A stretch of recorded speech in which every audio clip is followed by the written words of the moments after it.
आइए बच्चों, अब देखते हैं topic 7.6 angular velocity and it's relation with linear velocity. Angular velocity और लीनियर वेलोसिटी के बीच का रिलेशन हम यहां पे फाइंड करेंगे। अब देखिए, सबसे पहले आपको इसमें यूज होने वाली कुछ फिजिकल क्वांटिटीज के सिंबल्स याद होने चाहिए। जैसे कि लीनियर वेलोसिटी v होता है, एंगुलर वेलोसिटी ओमेगा होता है, इसे ओमेगा बोलते हैं, ये w नहीं है, ओमेगा है।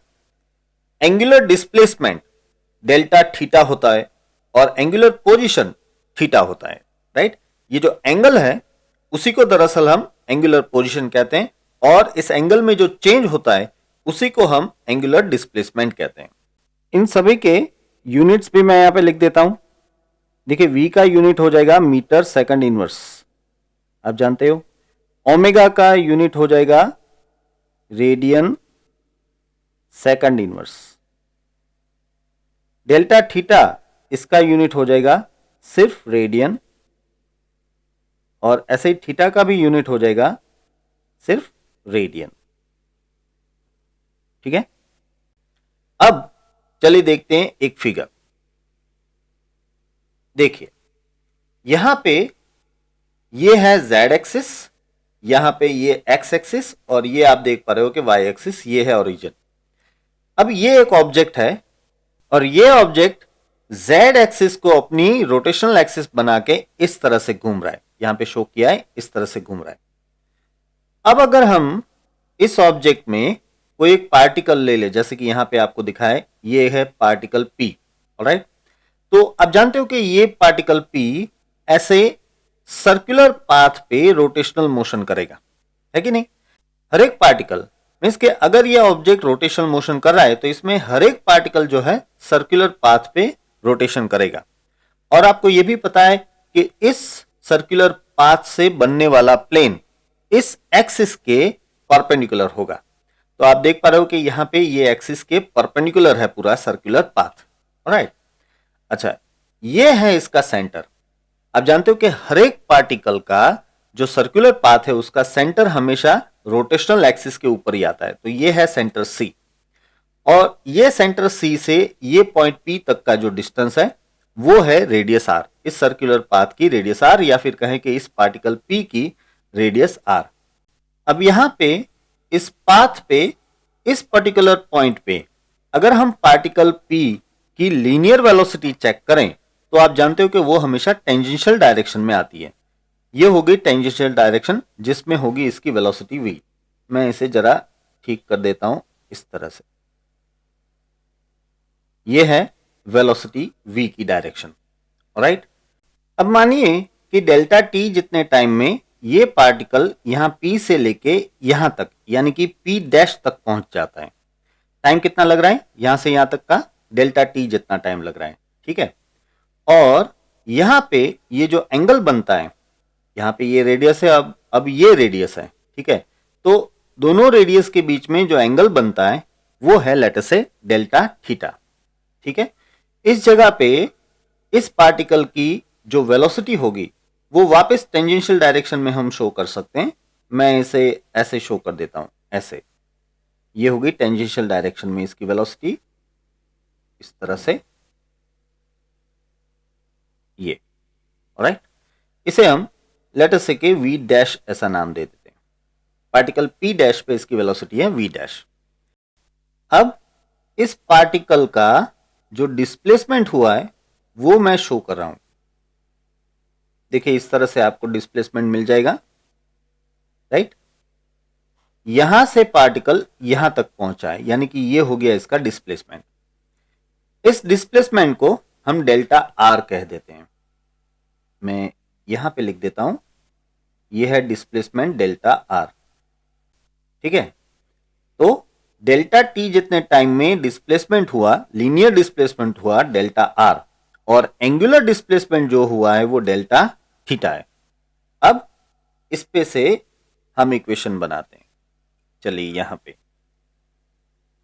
देखिए, डेल्टा t टाइम इंटरवल के लिए एवरेज लीनियर वेलोसिटी का इक्वेशन आपको पता ही है, delta r upon delta t। यहां पे डेल्टा r जो है वो लीनियर डिस्प्लेसमेंट है अपॉन डेल्टा t। ये हो जाता है एवरेज लीनियर वेलोसिटी। इसी तरह से average angular velocity equal to delta theta upon delta T. ये डेल्टा थीटा जो है वो एंगुलर डिस्प्लेसमेंट है, तो delta theta upon delta T is average angular velocity. अब अगर हम टाइम इंटरवल बहुत ही छोटा लें, now for delta T tends to limit zero, यानी कि टाइम इंटरवल बहुत ही छोटा लें, तो ऐसे में आप जानते हो कि instantaneous linear velocity v becomes D R by D T. यहां पे जो delta R by D T है वो हो जाएगा D R by D T, और इसी तरह से instantaneous angular velocity will become omega is equal to D theta by D T. Alright, now from the equation arc is equal to radius into angle, we can write that the arc which is dr now will be equal to radius, that is r, and into angle, that is d theta.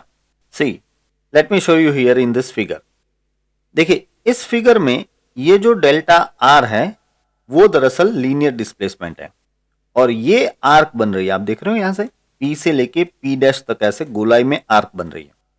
लेकिन अगर हम time interval बहुत ही छोटा लेते हैं, यानी कि delta T tends to limit zero लेते हैं, तो ऐसे में क्या हो जाएगा, ये डेल्टा आर की जगह पे छोटा डिस्प्लेसमेंट डी आर आ जाएगा, और फिर जो आर्क है ना वो आर्क पी पी डैश और डी आर ये दोनों ऑलमोस्ट सेम हो जाएंगे।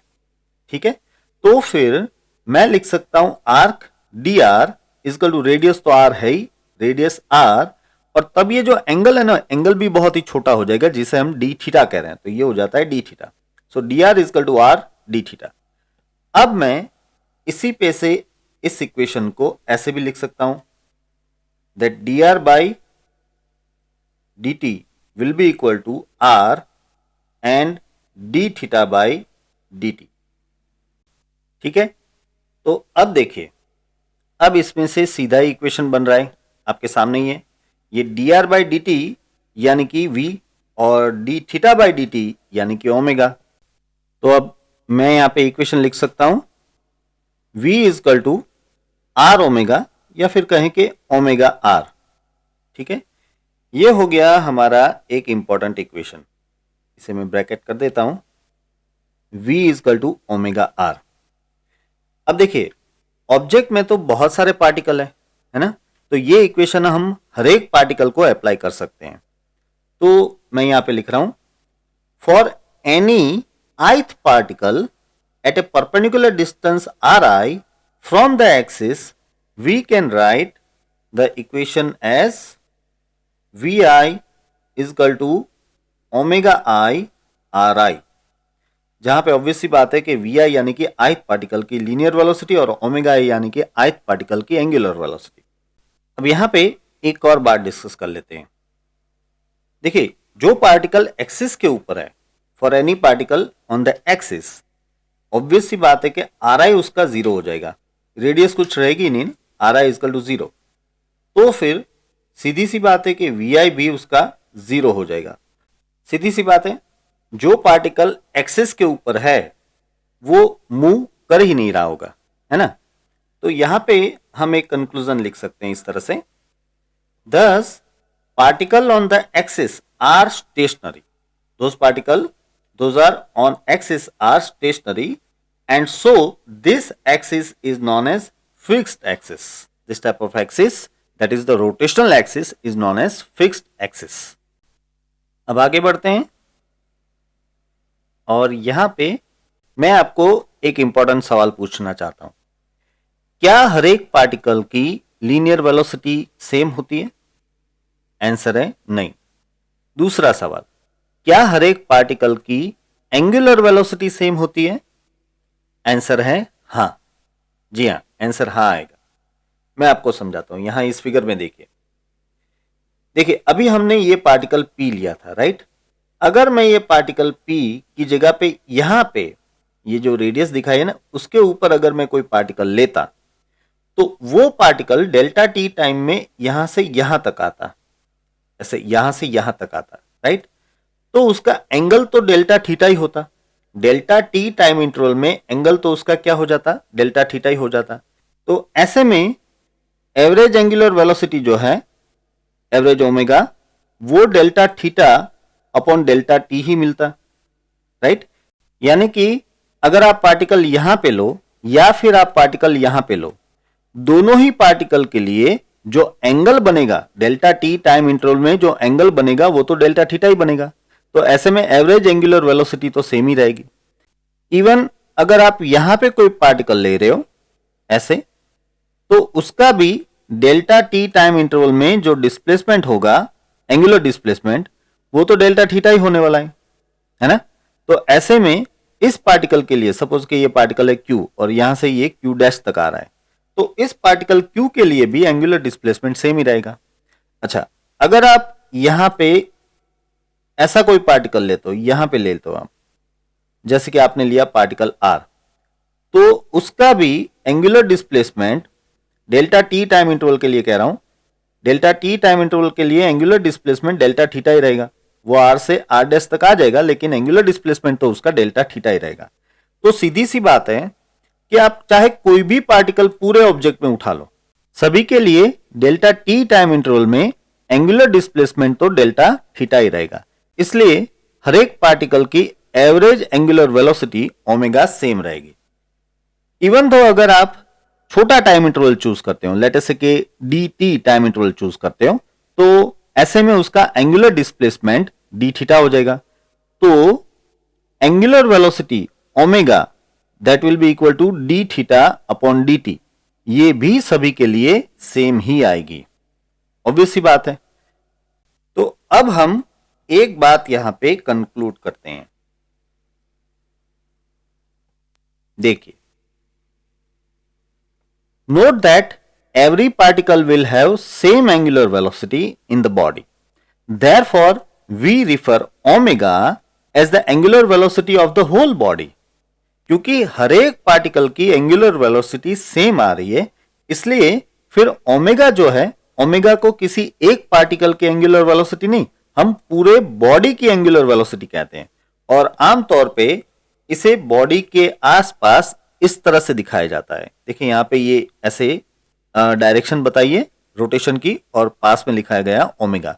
तो ये जो ओमेगा है ये पूरे ऑब्जेक्ट की, पूरे बॉडी की एंगुलर वेलोसिटी है, और उसकी रोटेशनल एक्सिस ये है, ऐसा यहां पे दिखाया जा रहा है।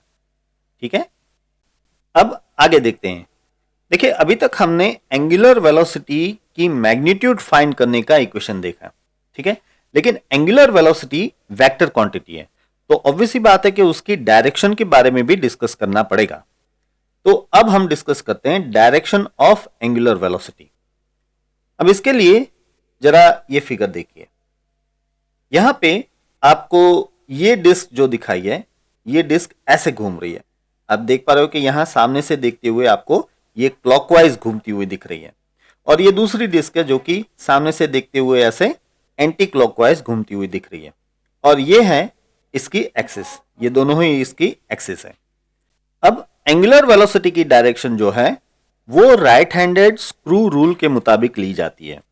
यानी कि आप किसी राइट हैंडेड स्क्रू को इस एक्सिस के ऊपर अरेंज कीजिए, इस एक्सिस के ऊपर अरेंज कीजिए, और फिर उसे इस डिस्क की डायरेक्शन में घुमाइए। एक्सिस पे अरेंज करने के बाद ऐसे उसको घुमाइए, क्लॉकवाइज घुमाइए। तो ऑब्वियसली बात है कि जो स्क्रू है ना, राइट हैंडेड स्क्रू, वो इस डायरेक्शन में आगे बढ़ेगा, उसकी जो नोक है ना वो इस तरफ आगे बढ़ेगी। और अगर आप इस राइट हैंडेड स्क्रू को इस एक्सिस के ऊपर रखते हो और इस तरह से उसे घुमाते हो, यहां से देखते हुए एंटी क्लॉकवाइज अगर आप घुमाते हो, तो आप जानते हो कि वो स्क्रू इस तरफ आगे बढ़ेगा, राइट। तो यहां फर्स्ट फिगर में जो एंगुलर वेलोसिटी की डायरेक्शन है वो स्क्रू की डायरेक्शन में, यानी कि इस डायरेक्शन में ली जाएगी, और इस दूसरी फिगर में एंगुलर वेलोसिटी की डायरेक्शन यानी कि ओमेगा की डायरेक्शन इस तरफ ली जाएगी। तो इस तरह से एंगुलर वेलोसिटी की डायरेक्शन ली जाती है। वैसे एंगुलर वेलोसिटी की डायरेक्शन फाइंड करने की ये मेथड जो है थोड़ी सी मुश्किल है, मींस प्रैक्टिकली इसका यूज करना थोड़ा सा डिफिकल्ट है।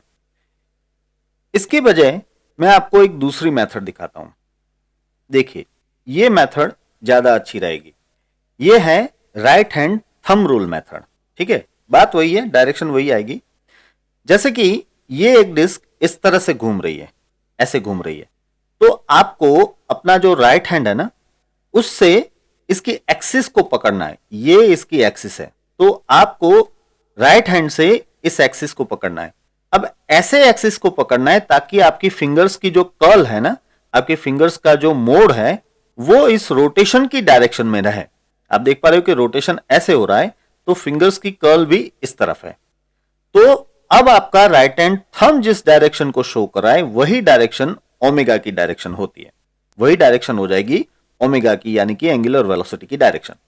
इस दूसरी फिगर में देखिए, इस दूसरी फिगर में इस तरह से रोटेशन हो रहा है, ऐसे रोटेशन हो रहा है, तो आपको इस रोटेशनल एक्सिस को अपने राइट हैंड से इस तरह से पकड़ना है ताकि आपके राइट हैंड की फिंगर्स की कर्ल जो है इस रोटेशन की डायरेक्शन में ही आ जाए। देखिए ये रोटेशन की डायरेक्शन है और आपके राइट हैंड की फिंगर्स की कर्ल भी इस तरफ ही है। तो अब आपका थंब जिस डायरेक्शन को शो कर रहा है वही डायरेक्शन ओमेगा की डायरेक्शन होती है, यानी कि एंगुलर वेलोसिटी की डायरेक्शन होती है। तो ये राइट हैंड थंब रूल जो है वो याद रखना और प्रैक्टिकली इंप्लीमेंट करना ज्यादा आसान रहेगा।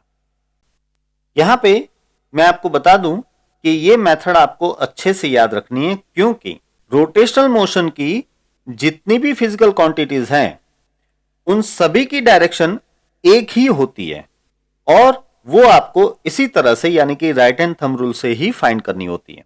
जैसे कि मैं एग्जांपल दूं तो एक तो हमने देखा ये ओमेगा एंगुलर वेलोसिटी, फिर आएगा अल्फा एंगुलर एक्सेलेरेशन, फिर आएगा एल एंगुलर मोमेंटम, फिर आएगा टॉर्क टॉर्क टो। इन सभी की डायरेक्शन इसी तरह से राइट हैंड थंब रूल की डायरेक्शन में ही मिलेगी, राइट। इसलिए ये मेथड आपको अच्छे से याद रखनी है।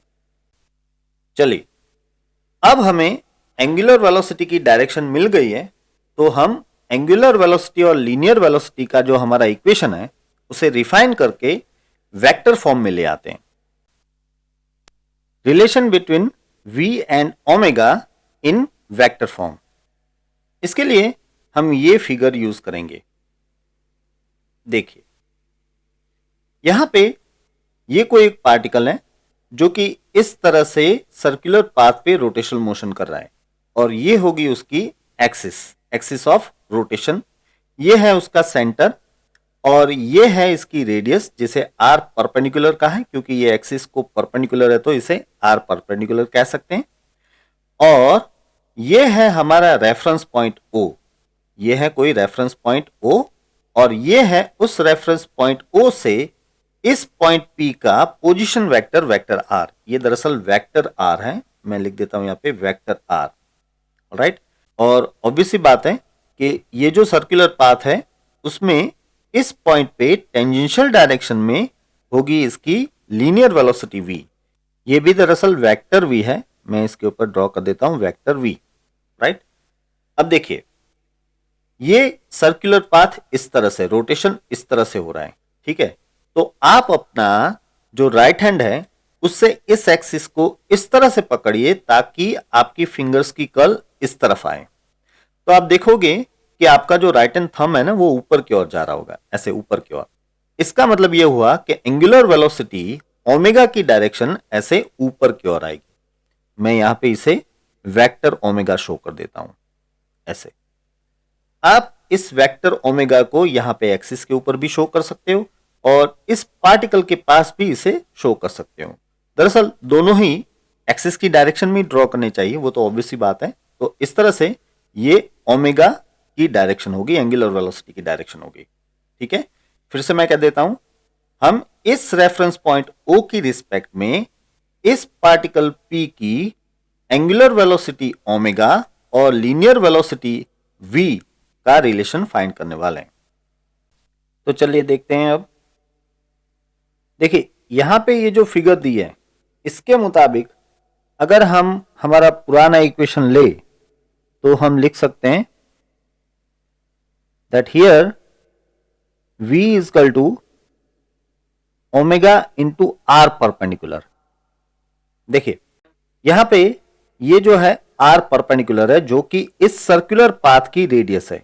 याद रहे कि आर परपेंडिकुलर वो वेक्टर आर नहीं है, ये वेक्टर आर तो पोजीशन वेक्टर है, जबकि यहां पे जो रेडियस है सर्कुलर पाथ की वो है आर परपेंडिकुलर। और ओमेगा इसकी एंगुलर वेलोसिटी है और v इसकी यहां पे लीनियर वेलोसिटी है। ठीक है, अब देखिए अगर यहां पे फिगर में देखिए, अगर यहां पे ये जो एंगल बन रहा है वो थीटा है, यानी कि जो पोजीशन वेक्टर वेक्टर r है वो एक्सिस के साथ अगर एंगल थीटा बना रहा है तो हम कह सकते हैं कि r परपेंडिकुलर जो है वो इस राइट एंगल ट्राइंगल की अपोजिट साइड होगी। तो opposite side is equal to hypotenuse into sine theta होता है, यानी कि यहां पे आप लिख सकते हो कि r perpendicular will be what, it will be r sine theta, है ना। यहां पे हाइपोटेनियस का मैग्नीट्यूड कितना है, r जितना, तो ये हो जाएगा r साइन थीटा। तो अब मैं v का ये जो इक्वेशन है वो इस तरह से लिख सकता हूं, v is equal to omega r sine theta. अब देखिए यहां पे ये v, ओमेगा और r तीनों ही वेक्टर फॉर्म है। ये r दरअसल पोजीशन वेक्टर है तो वो भी वेक्टर है, ठीक है। यानी कि यहां पे इन दोनों वेक्टर के मल्टीप्लिकेशन से आपको ये एक वेक्टर ही मिल रहा है। तो इसका मतलब ये हुआ कि यहां पे ओमेगा और r के बीच में वेक्टर मल्टीप्लिकेशन होना चाहिए, यानी कि क्रॉस प्रोडक्ट होना चाहिए। और वैसे भी यहां पे ओमेगा r साइन थीटा आपको मिल रहा है, तो इसका मतलब ये है कि ओमेगा और r के बीच में दरअसल क्रॉस प्रोडक्ट ही होगा। बट अब यहां से दो पॉसिबिलिटीज है, आप इसे वेक्टर फॉर्म में दो तरह से लिख सकते हैं। आप ऐसे लिख सकते हैं, vector v is equal to vector omega cross vector r, ठीक है। और या फिर आप ऐसे भी लिख सकते हो, vector v is equal to vector r cross vector omega. देखिए इन दोनों ही इक्वेशन से अगर आप मैग्नीट्यूड फॉर्म बनाए तो मैग्नीट्यूड फॉर्म यही होगा, v is equal to omega r sine theta, या फिर v is equal to r omega sine theta, दोनों बात एक ही है। लेकिन यहां पे वेक्टर फॉर्म में दोनों बात एक ही नहीं है। Omega cross r is not equal to r cross omega. तो अब हमें फाइंड करना पड़ेगा कि इन दोनों में से कौन सा सही है, और वो आपको पता चलेगा इस फिगर में v, ओमेगा और r की जो डायरेक्शंस है उनको इस इक्वेशन के साथ जोड़ के। अब सबसे पहले मैं vector v is equal to omega cross r के लिए एक फिगर यहां पे दिखाता हूं आपको। देखिए जैसे कि आप इस फिगर में देख पा रहे हो कि ओमेगा ऐसे ऊपर की ओर है z डायरेक्शन में, तो ये मैंने ले लिया ओमेगा ऊपर की ओर। फिर आप देख पा रहे हो कि वेक्टर r इस तरफ है, तो मैंने वेक्टर r को दरअसल यहां पे ऐसे लिया है। देखिए ये यहां पे लिया है, मींस के ओमेगा की टेल के ऊपर ही वेक्टर r का टेल मैंने ऐसे लिया है, ताकि दोनों के टेल मैं साथ में दिखा पाऊं। तो ये हो गया ओमेगा और ये हो गया वेक्टर r, ठीक है। अब ओमेगा क्रॉस r के मुताबिक आप जानते हो कि वेलोसिटी v की डायरेक्शन कैसे डिसाइड की जाती है। ये है फर्स्ट वेक्टर और ये है सेकंड वेक्टर, ठीक है। तो अब आपको आपके राइट हैंड की फिंगर्स की कर्ल को फर्स्ट वेक्टर से सेकंड वेक्टर की ओर घुमाते हुए हाथ को अरेंज करना है। तो देखिए ये है फर्स्ट वेक्टर ओमेगा और ये है सेकंड वेक्टर वेक्टर r। तो मुझे राइट हैंड की फिंगर्स की कर्ल इस तरफ रखनी है, वेक्टर ओमेगा से वेक्टर r की ओर, ऐसे, ठीक है। तो ऐसे जब मैं अपने राइट हैंड की फिंगर्स रखूंगा तो राइट हैंड का थंब जो है इस तरफ आएगा, इस तरफ, यानी कि ये जो वेलोसिटी की डायरेक्शन है वो इस तरफ आएगी, ठीक है। ये फिगर ओमेगा क्रॉस r के मुताबिक v की डायरेक्शन को शो करती है। अब जरा हम v is equal to r cross omega की बात करते हैं, तो उसके लिए इस तरह से फिगर आएगी। यहां पे जो फर्स्ट वेक्टर है वो वेक्टर r है और सेकंड वेक्टर ओमेगा है। तो ऐसे में आपको राइट हैंड की फिंगर्स की कर्ल r से लेके ओमेगा की ओर घुमानी है। मैं यहां पे शो कर देता हूं, r से लेके ओमेगा की ओर, यानी कि ऐसे घुमानी है। अब जब आप अपने राइट हैंड की फिंगर की कर्ल को ऐसे घुमाओगे तो आपका जो राइट हैंड का थंब है ना वो इस तरफ आएगा, इस तरफ, इससे बिल्कुल अपोजिट डायरेक्शन में। तो ये हो गई वेलोसिटी v की डायरेक्शन। तो इन शॉर्ट कि ये जो फिगर है वो इस इक्वेशन के मुताबिक वेलोसिटी v की डायरेक्शन यहां पे शो कर रही है, जबकि ये जो फिगर है वो इस इक्वेशन के मुताबिक वेलोसिटी v की डायरेक्शन इस तरफ शो कर रही है। अब आप क्लियरली देख पा रहे हो कि ये जो फिगर है वो इस सिचुएशन के साथ मैच होती है। देखिए यहां पे ये हो गया वेक्टर आर की डायरेक्शन, ये हो गई वेक्टर ओमेगा की डायरेक्शन, और ये हो गई टेंजेंशियल डायरेक्शन में वेक्टर वी की डायरेक्शन, राइट। तो ये फिगर इसके साथ मैच हो रही है, जबकि ये फिगर तो बिल्कुल अपोजिट ही डायरेक्शन में वेलोसिटी शो कर रही है। ये तो वेलोसिटी इस तरफ शो कर रही है। इसका मतलब ये हुआ कि ये फिगर दरअसल राइट डायरेक्शन शो नहीं कर रही है। तो सीधी सी बात है कि ये इक्वेशन सही है और ये इक्वेशन गलत है। तो इसका मतलब कि हम लिख सकते हैं कि वेक्टर v का वेक्टर ओमेगा और वेक्टर r के साथ जो क्रॉस प्रोडक्ट है वो vector v is equal to vector omega cross vector r है, ना कि vector v is equal to vector r cross omega. ये इक्वेशन सही नहीं है, जबकि ये इक्वेशन हमारा सही है। तो इस तरह से हमें linear velocity v, angular velocity omega और पोजीशन वेक्टर r, जो कि o से लिया हुआ पोजीशन वेक्टर है, वेक्टर r का एक रिलेशन मिल गया। याद रहे कि ये पोजीशन वेक्टर का जो रेफरेंस पॉइंट है o, वो आप कहीं भी ले सकते हो। आप यहां पे ले लो, यहां पे ले लो, या इवन यहां भी ले सकते हो आप, उससे कोई फर्क नहीं पड़ता। इक्वेशन दरअसल इसी तरह से आएगा, ठीक है। एक और बात मैं आपको बता दूं कि यहां पे हमने ये जो रोटेशनल मोशन ली है वो फिक्स्ड एक्सिस वाली रोटेशनल मोशन ली है। ये फिक्स्ड एक्सिस है, तो ऐसे में ओमेगा यानी कि एंगुलर वेलोसिटी की जो डायरेक्शन है वो बार बार बदल नहीं सकती, क्योंकि अगर ये पार्टिकल इस तरह से घूम रहा है तो ओमेगा हमेशा ऐसे ऊपर की ओर ही आएगा। हाँ, ये हो सकता है कि अगर पार्टिकल के घूमने की स्पीड कम हो या ज्यादा हो तो ऐसे में ये ओमेगा का मैग्नीट्यूड कम या ज्यादा हो सकता है, लेकिन इसकी डायरेक्शन नहीं बदलेगी। अगर पार्टिकल इस तरफ घूम रहा है तो ओमेगा की डायरेक्शन पहले से ही नीचे की ओर आएगी, राइट। तो इस तरह से जब फिक्स्ड एक्सिस के रिस्पेक्ट में रोटेशन मोशन होती है तब ओमेगा की डायरेक्शन बार बार बदल नहीं सकती है।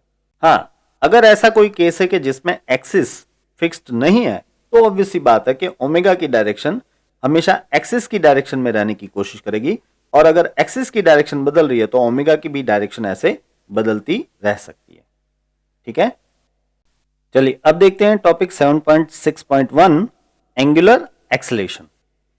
देखिए, जिस तरह से हमने लीनियर एक्सेलेरेशन की डेफिनेशन दी थी, that linear acceleration is the rate of change of linear velocity, उसी तरह से हम एंगुलर एक्सेलेरेशन की डेफिनेशन भी दे सकते हैं, that angular acceleration is rate of change of angular velocity, right.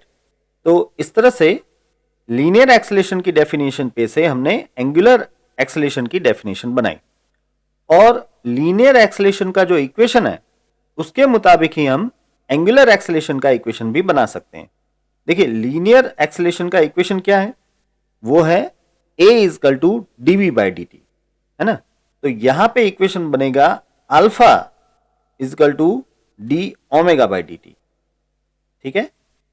यहां पे अल्फा भी वेक्टर है और डी ओमेगा भी वेक्टर है, तो ये हो जाता है alpha is equal to D omega by D T. और आप देख पा रहे हो कि ये D omega by D T यानी कि rate of change of angular velocity, that is equal to alpha, that means angular acceleration. So angular acceleration is rate of change of angular velocity. सही है, ये है हमारा एक इंपॉर्टेंट इक्वेशन, इसे आप याद रखना। अब जरा इसके यूनिट के बारे में भी बात कर लेते हैं। देखिए, इसका यूनिट ऑब्वियस सी बात है कि रेडियन सेकंड इनवर्स स्क्वायर हो जाएगा, क्योंकि आप जानते हो कि ओमेगा जो है, ओमेगा का यूनिट होता है रेडियन पर सेकंड, तो डी ओमेगा का भी यूनिट हो जाएगा रेडियन पर सेकंड। डिवाइड बाय यहां पे टाइम है तो डिवाइड बाय सेकंड आ गया, यानी कि ये हो जाता है रेडियन सेकंड इनवर्स स्क्वायर। अब हम एंगुलर एक्सेलेरेशन की डायरेक्शन के लिए भी बात कर लेते हैं। देखिए, direction of angular acceleration that is alpha is always in the direction of change of angular velocity that is d omega, यानी कि अल्फा की डायरेक्शन हमेशा d ओमेगा की डायरेक्शन में रहेगी। अब इसे समझाने के लिए मुझे वापस ये फिगर यूज करनी पड़ेगी। अब देखिए यहां पे इस तरह से रोटेशन हो रहा है, ठीक है। तो आपने देखा कि ओमेगा की डायरेक्शन ऐसे ऊपर की ओर है। अब अगर इस पार्टिकल का एंगुलर एक्सेलेरेशन हो रहा है तो इसका मतलब यह हुआ कि इसकी जो एंगुलर वेलोसिटी है वो बढ़ती जा रही है। अगर एंगुलर वेलोसिटी बढ़ती जा रही है तो ऑब्वियस सी बात है कि डी ओमेगा यानी कि चेंज ऑफ एंगुलर वेलोसिटी वो भी ऊपर की ओर ही आएगी, ऐसे डी ओमेगा ऊपर की ओर आएगी। तो सीधी बात है कि भाई अल्फा यानी कि एंगुलर एक्सेलेरेशन जो है वो भी ऐसे ऊपर की ओर ही आएगा, जेड डायरेक्शन में आएगा। तो आपने देखा कि जिस डायरेक्शन में एंगुलर वेलोसिटी है उसी डायरेक्शन में एंगुलर एक्सेलेरेशन भी आपको मिल रहा है। मैंने आपको आगे ही बताया था कि राइट हैंड थंब रूल के मुताबिक ओमेगा यानी कि एंगुलर वेलोसिटी, अल्फा यानी कि एंगुलर एक्सेलेरेशन, एल यानी कि एंगुलर मोमेंटम, टॉर्क, टो, इन सभी की डायरेक्शन एक ही आएगी, ठीक है। यहां पे एक बात और डिस्कस कर लेते हैं। अगर इसमें डी एक्सेलेरेशन हो रहा है तो क्या होगा कि इसकी जो एंगुलर वेलोसिटी है वो कम होती जाएगी। तो ऐसे में इनिशियल एंगुलर वेलोसिटी से जो फाइनल एंगुलर वेलोसिटी है वो छोटी आएगी। तो डी ओमेगा ऐसे नीचे की ओर आएगा, ठीक है। अगर डी ओमेगा नीचे की ओर है तो ऑब्वियस सी बात है कि अल्फा जो है वो नीचे की ओर होगा। तो अगर किसी रोटेशनल मोशन में ओमेगा यानी कि एंगुलर वेलोसिटी ऊपर की ओर है और अल्फा यानी कि एंगुलर एक्सेलेरेशन नीचे की ओर जा रहा है तो उसका मतलब यह हुआ कि वो एंगुलर रिटार्डेशन का केस है, वो दरअसल एंगुलर डी एक्सेलेरेशन है। ऑलराइट, अब आखिर में एक और बात मैं आपको बता दूं।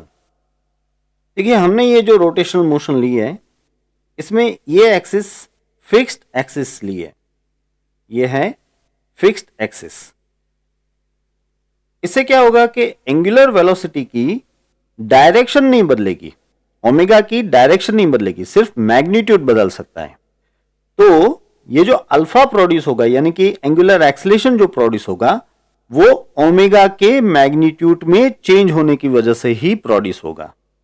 लेकिन अगर ये एक्सिस फिक्स्ड नहीं है तो ऐसे में क्योंकि एक्सिस की डायरेक्शन बदल सकती है तो फिर ओमेगा की भी डायरेक्शन बदल सकती है। तो फिर ऐसे में अल्फा जो है यानी कि एंगुलर एक्सेलेरेशन जो है वो ओमेगा के मैग्नीट्यूड के चेंज से भी प्रोड्यूस होगा और ओमेगा की डायरेक्शन के चेंज से भी प्रोड्यूस होगा। इस तरह से alpha that will be a combination of rate of change of angular velocity in both direction as well as magnitude. तो ये बात होगी एंगुलर एक्सेलेरेशन की, उसके इक्वेशन की, उसके यूनिट की और उसकी डायरेक्शन की।